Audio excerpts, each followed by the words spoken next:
Well, my name is Kathleen Flenniken, and I am so happy to be here to welcome you tonight. I'm so happy you're here. I'm the president of Jack Straw. I'm also a former Jack Straw writer, so this is a really important program to me in my evolution as a writer, and I'm sure that's true of many of you in this room. We're here to celebrate 20 years of the Jack Straw writing program, which is really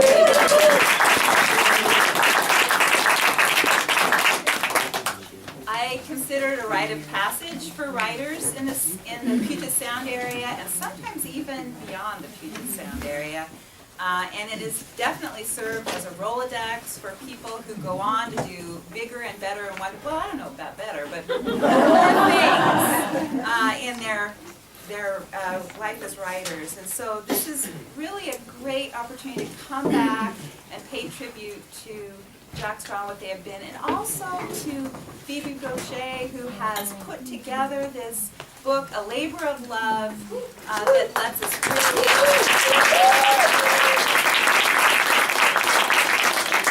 I have lots more thank yous to go through in a moment, but I wanted to start just very briefly. I wanted to begin with a couple of things that come out of the introduction to the book that was written by our wonderful Joan Fiset. In the first, can't say enough about Joan. In the first 20 years of the Jack Straw Writers Program, we have been honored to meet and share the work of 255 amazing writers. Each year, a new curator selects 12 Jack Straw Writing Fellows. 14 were chosen during 1997 to 2004, from a large pool of applicants to create new work, which we present through live readings, recorded interviews, a published anthology, and as podcasts. Fellows also receive professional training in voice and microphone technique, performance and delivery, and in interviews. This book contains just a few of the many different voices of the Jack Straw Writers Program. The program started because Joan had started the Jack Straw Artist Support Program, and she was hoping to get artists of all persuasions, but she noticed she wasn't getting that many writers who tend to be a little reclusive, don't really work in groups, or you don't see them on the street corners very often. So she was actually chatting over the backyard fence with Rebecca Brown, who was her next door neighbor, and they were talking about this program, and it kind of came out of those conversations that the two of them had. And so then Rebecca ended up being the very first curator of the program and set a tone. In addition to choosing writers based on the quality of their work, the curator selects writers who think they will work well together and gel as a group. And I can't say enough how important that element of this program is. Each group has its own personality, and very often that group goes on and they become a kind of cohort beyond the Jack Straw season that they work. They create community among themselves, and that's really unusual in the writing world, and even more unusual when you're talking about cross-genre groups. So it's not just poets and poets, it's poets and fiction writers and nonfiction writers all together, and that's really special too. So I want to say a number of thank yous. First of all, it wouldn't be Jack Straw if we weren't being, recorded tonight, so there's a lot of wonderful Jack Straw people back there.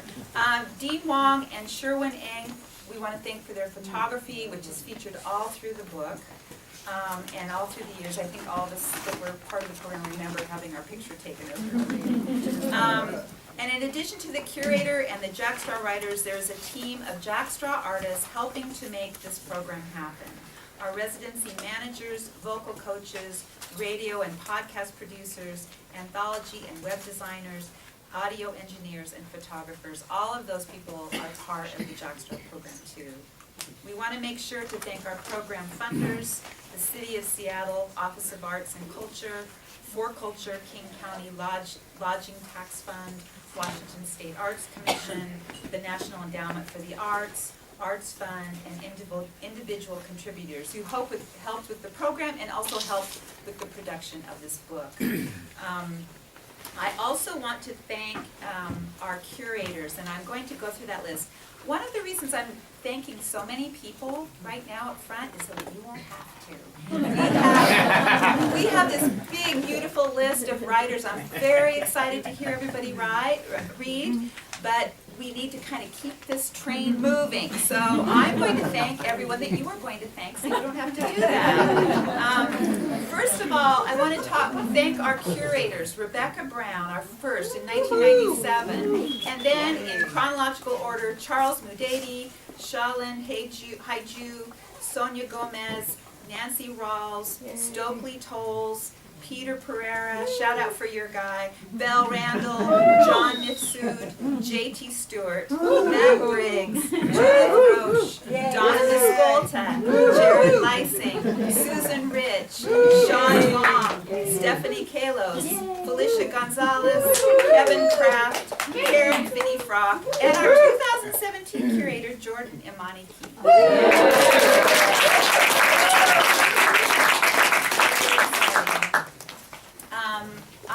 I think I covered all of my ground. Before I do start with our program, and I will be reading out names from the program in the order that they appear, I just wanted to remind you of one last Jackstraw writing program. I think this one finishes out the program for the year.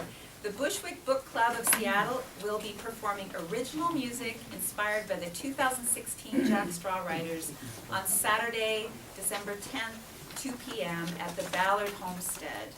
And it's all ages, it's $15 at the door, $10 in advance. It's a wonderful program where they actually perform music based on and inspired by the work of the 2016 Jackstraw writers. So that's a program to keep in mind. Okay. So we are going to be going through year by year. I'll stand up for each year. So our first readers tonight are representing 1997, and I would like to welcome Joan Fiset and Donna Miskolta.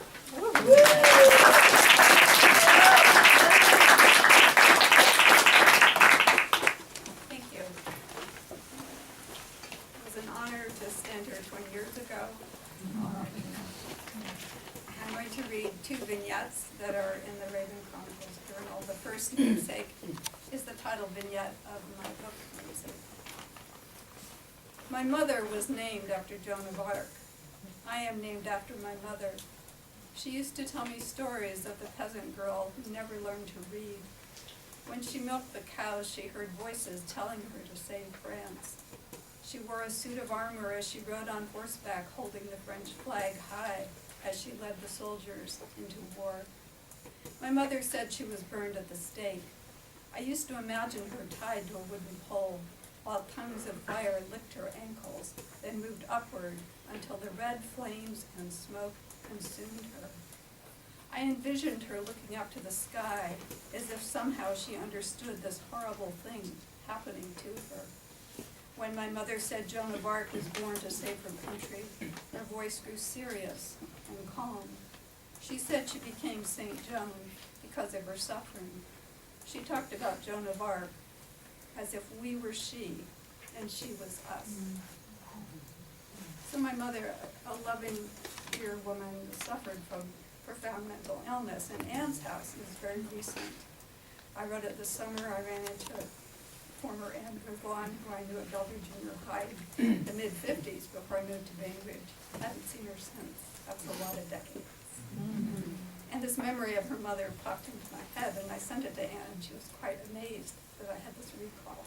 So I was forever kind of like a sponge when it came to anything that appeared vaguely normal, and I never forgot it.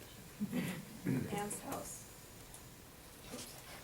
White curtains filling the airy room, fragrance of bluegrass, crisp and light.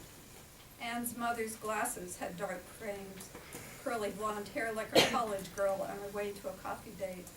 DJ, tall and thin, wore glasses and stood behind Anne's mother. She was short and perky, bubbly. I liked it there. Something going on. The busy life hummed and was friendly when Anne's mother smiled at me, her bright red lipstick ready for the day.